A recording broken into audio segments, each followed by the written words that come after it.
Hello everyone. Welcome to my YNR 24 Spoilers channel. Christine was informed by Lauren that Victor wanted Michael back. This is your summary for The Young and the Restless episode that aired on September 19th, 2025. The Young and the Restless events. Danny, Daniel's father, gave Daniel guidance on The Young and the Restless. Amanda arrived at Kane's train to inquire about the current situation. Kane stated that there were other ways to interpret that, including his position with his children. Kane expressed regret, acknowledging that he was aware Amanda was discussing his business. He indicated he was going back to his original idea. Kane requested that she give Phyllis and Michael a call. When Amanda called, Phyllis asked her friend if she would want to meet up for drinks. Kane wanted to see her, according to Amanda. According to Kane, everyone involved will be needed to carry out this plan. According to Kane, they plan to strike all of Genoa City's large corporations. He finished a drink at Billy's residence and tossed the empty glass against the wall. Michael said he missed his wife when he greeted Lauren at society. Lauren deliberately gave a false description of Cricket's wedding outfits in order to capture Michael's attention because she could tell he wasn't paying attention. Lauren was reassured by Michael that all was well. He simply missed her. Michael proposed rescheduling his wife's appointment with Christine. Michael left Amanda's call on voicemail instead of answering it. "Kane needs to see you," she texted him. Immediate. Michael pretended that a politician was the sender of his communication. Chris then texted Lauren to invite her to meet. Lauren departed looking worried. Michael was on his way. He texted Amanda. As she prepared to take her first steps, Phyllis climbed into Kane's train. The joke from Amanda was that Phyllis arrived on time. Amanda informed Phyllis that she had spent months developing the AI concept. She didn't tell her friends that. Phyllis growled. Amanda stated that it was her responsibility to prevent things from going into unlawful territory. Kane was told by Phyllis that he didn't require an additional attorney. According to Kane, he didn't intend to lose Amanda. About Charlie and Maddie, Phyllis inquired. That was not to be discussed, Kane said. She was curious as to whether Billy would be involved in this. Billy had too much baggage, according to Kane. Phyllis inquired about his reaction to the news. Kane stated that Billy's reaction to the news was irrelevant. Phyllis said she didn't mind. Billy's goals would have conflicted with theirs, she noted. According to Kane, it was his goal, not theirs. Kane inquired as to whether Phyllis would object to Michael joining the team. Michael came in and reassured Kane that he and Phyllis had reconciled. Kane suggested that Phyllis let him choose who he wanted in his inner group. Michael expressed regret for his tardiness. He also mentioned that he was short on time. So, is your wife aware of your presence here? Phyllis inquired. She did, Michael told Phyllis. When Kane inquired if everyone could keep a secret, Phyllis said, "I'm a vault." The payoff will be enormous, he said, though he promised that his hands wouldn't become dirty. Kane told Michael that what they were going to do might be against the law. Michael turned to face Amanda and expressed his surprise that she was agreeing to all of this. As Kane enters certain murky zones, Amanda stated that she believes he cannot have enough assistance. According to Amanda, their responsibility is to ensure that using the AI program doesn't go against the law and that Kane doesn't receive any negative feedback. Michael was accustomed to getting his hands filthy, Amanda observed. Phyllis inquired as to whether Michael was changing his mind. According to Phyllis, Michael made her feel attacked. Enough! Kane let out a bark. He declared that any infighting would not be tolerated. Michael claimed he had no idea why he was being interrogated. Having worked for Victor for years, Michael claimed to know how to massage the legislation. Stated that they don't know exactly what Michael's part was. As the original Dumas put it, all for one and one for all, Amanda said. Amanda went out to answer a call. Phyllis and Michael questioned what would happen next. Then Billy arrived. If Phyllis was in and he was out, he said, Kane had no idea what the devil he was doing. Cricket and Danny expressed their excitement about getting married and living for the rest of their lives together at Crimson Lights. Daniel came in, joking that the two ought to get a room. Danny inquired about his son's well-being. He shifted the topic to their wedding and claimed that his brain was fried. According to Chris, it will now take place in November. "I cherish you," Danny said to Cricket. At Crimson Lights, Lauren welcomed Chris and informed her that a setup was available at Marchetti for her to try on her dresses. Lauren requested that Danny not attend the viewing. Danny claimed that regardless of his bride's attire, he would be breathless. Lauren and Chris went to view the dresses. Danny asked his son how he was doing while they were alone. Daniel revealed that Mariah requested him to meet with her and begged him to keep it a secret from Tessa. According to Daniel, Mariah requested him to watch Tessa while she went to get assistance. He was uncertain about the type of assistance. "She didn't appear to be on the road to recovery," Daniel observed. Daniel gave Daniel a summary of his conversation with Mariah. He was unsure of how to respond to Mariah's prolonged absence.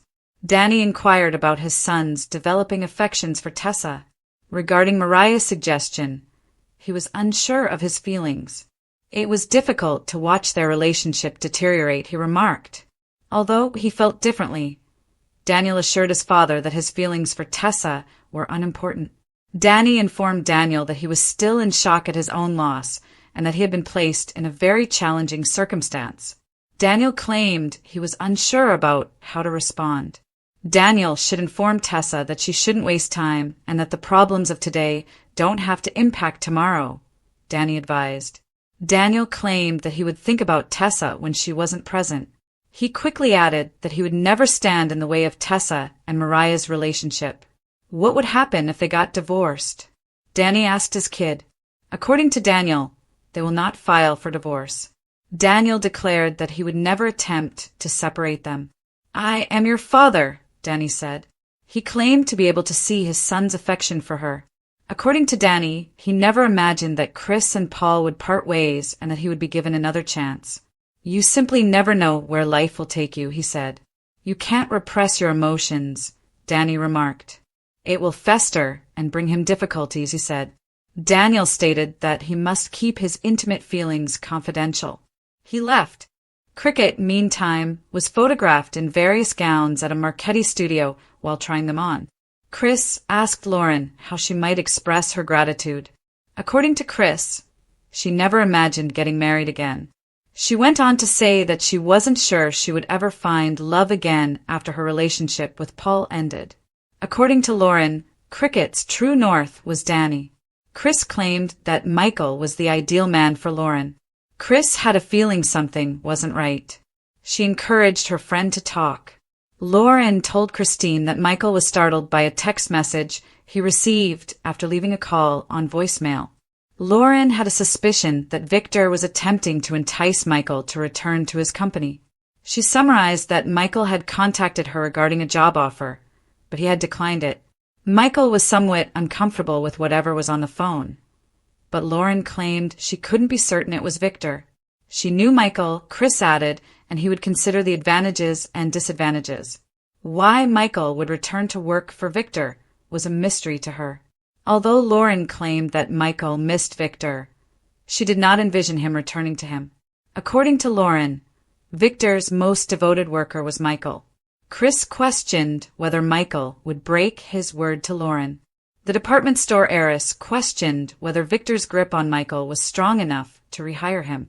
To lighten the mood, Lauren asked Chris if she had a favorite wedding dress she would like to wear to the ceremony.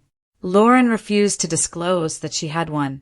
Chris suggested that she might be able to wear all three. Lauren was pleased to see how happy her dear friend was. This will be a memorable wedding, according to Chris.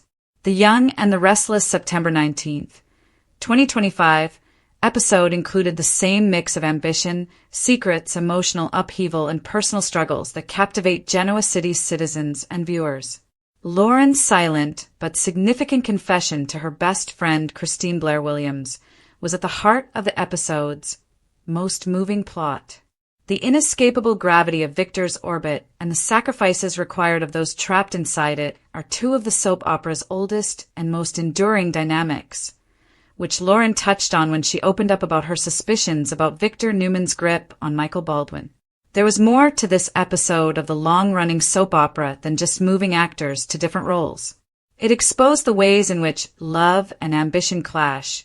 Secrecy erodes trust, and friendship serves as a buffer against relationship breakdowns brought on by life's complexities.